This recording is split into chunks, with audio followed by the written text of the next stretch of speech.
السلام علیکم ورحمۃ اللہ وبرکاتہ۔ ناظرین، کیسے آپ سب؟ امید کرتا ہوں کہ آپ سب خیریت سے ہوں گے۔ اللہ پاک آپ سب کو سلامت رکھے، آپ سب کی ساری پریشانیوں کو دور عطا فرمائیں۔ تو ناظرین، آج کا ویڈیو آپ کے لیے بہت ہی خاص ہے، کیونکہ آج کی ویڈیو میں میں آپ کو بتانے والا ہوں کہ جس کسی بھائی کو دعائے قنوت یاد نہ ہو تو پھر اس کی جگہ پر کیا پڑھیں گے، کون سی دعا پڑھیں گے، اور دعائے قنوت جو پڑھا جاتا ہے یہ کب پڑھا جاتا ہے، یہ ساری باتیں انشاءاللہ میں آپ کو اس ویڈیو میں بتانے والا ہوں۔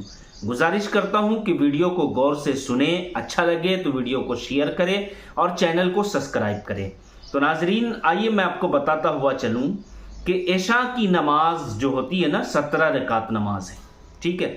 بہت سارے لوگ 4 رکعت فرض نماز پڑھ کر جو ہے مسجد سے نکل جاتے ہیں، پھر نماز سنت وغیرہ نہیں پڑھتے ہیں۔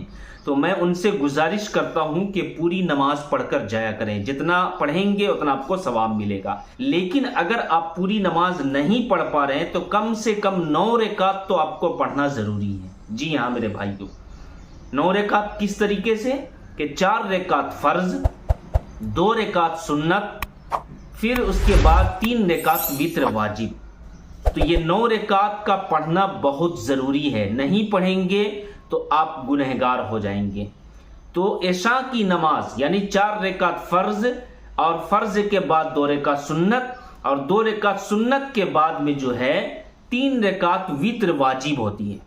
اور وتر واجب میں ہی آپ کو دعائے قنوت پڑھنا ہے۔ کب پڑھنا ہے؟ غور سے سن لیجئے کہ وتر واجب جو نماز ہے نا، آپ 3 رکعت کی نیت کریں گے، اور نیت کرنے کے بعد پہلی رکعت میں آپ کو جس طریقے سے آپ نماز پڑھتے ہیں، جس طریقے سے سورت وغیرہ ملاتے ہیں، تو بہتر ہے کہ آپ جو ہے پہلی رکعت میں آپ جو ہے اذا جاء نصر اللہ پہلی رکعت میں آپ پڑھیں گے، سورت ملائیں گے۔ دوسری رکعت میں تبت یدا آپ پڑھیں، اور تیسری رکعت میں قل هو اللہ پڑھیں۔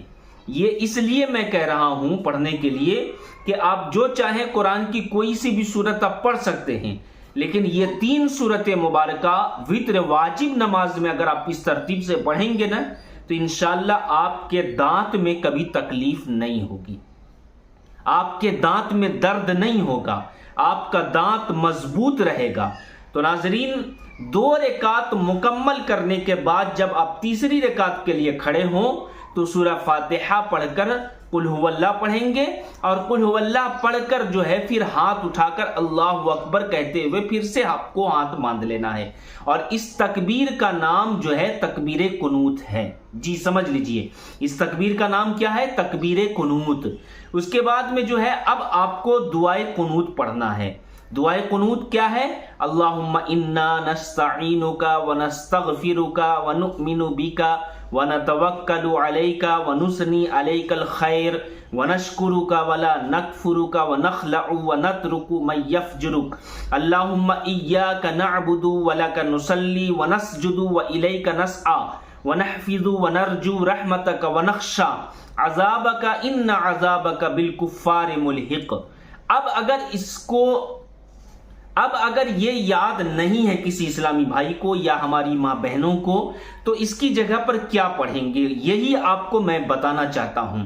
تو آپ کو جو ہے اگر یاد نہیں ہے تو آپ اس جگہ پر اللہم ربنا آتنا فی الدنیا حسنۃ وفی الآخرۃ حسنۃ وقنا عذاب النار، آپ یہ بھی پڑھ سکتے ہیں۔ اور اگر یہ بھی یاد نہیں ہے تو آپ جو ہے 3 مرتبہ اللہم اغفر لی، اللہم اغفر لی، اللہم اغفر لی 3 مرتبہ آپ پڑھ لیں اور رکوع سجدہ کریں، آپ کی نماز ہو جائے گی۔ اور اگر 3 مرتبہ اللہم اغفر لی نہیں بھی پڑھیں گے، 1 مرتبہ بھی آپ نے پڑھ لیا تو بھی آپ کی نماز ہو جائے گی۔ اور آپ یہ بھی نہیں پڑھ سکتے ہیں تو 3 مرتبہ یا رب یا رب یا رب آپ نے پڑھ لیا، رکوع سجدہ کیجئے، سلام پھیریے، آپ کی نماز ہو جائے گی۔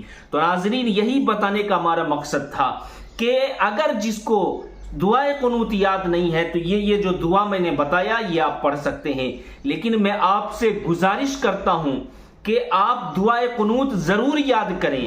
ہر ایک چیز کا ٹائم آپ نکالتے ہیں، وقت نکالتے ہیں تو اس کے لیے بھی آپ وقت نکالیں، ٹائم نکالیں. روزانہ ایک لائن بھی اگر آپ یاد کر لیتے ہیں یا آدھا لائن بھی آپ یاد کر لیتے ہیں نا، تو ایک مہینے میں آپ کو دعائے قنوت یاد ہو جائے گا. آپ کوشش کیجئے، یاد رکھیے آپ کو کوشش کرنا ہے، ٹھیک ہے. اللہ تبارک و تعالی آپ کے ذہن میں دعائے قنوت کو ڈال دے گا، بیٹھا دے گا.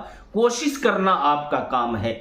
لیکن جس بھائی کو یاد نہیں ہے تو جو میں نے آپ کو دعا بتایا، ربنا آتنا بھی پڑھ سکتے ہیں، اللہم اغفر لی بھی پڑھ سکتے ہیں. وہ بھی یاد نہیں ہے تو یا رب یا رب یا رب 3 مرتبہ پڑھ کر سلام پھیر سکتے ہیں.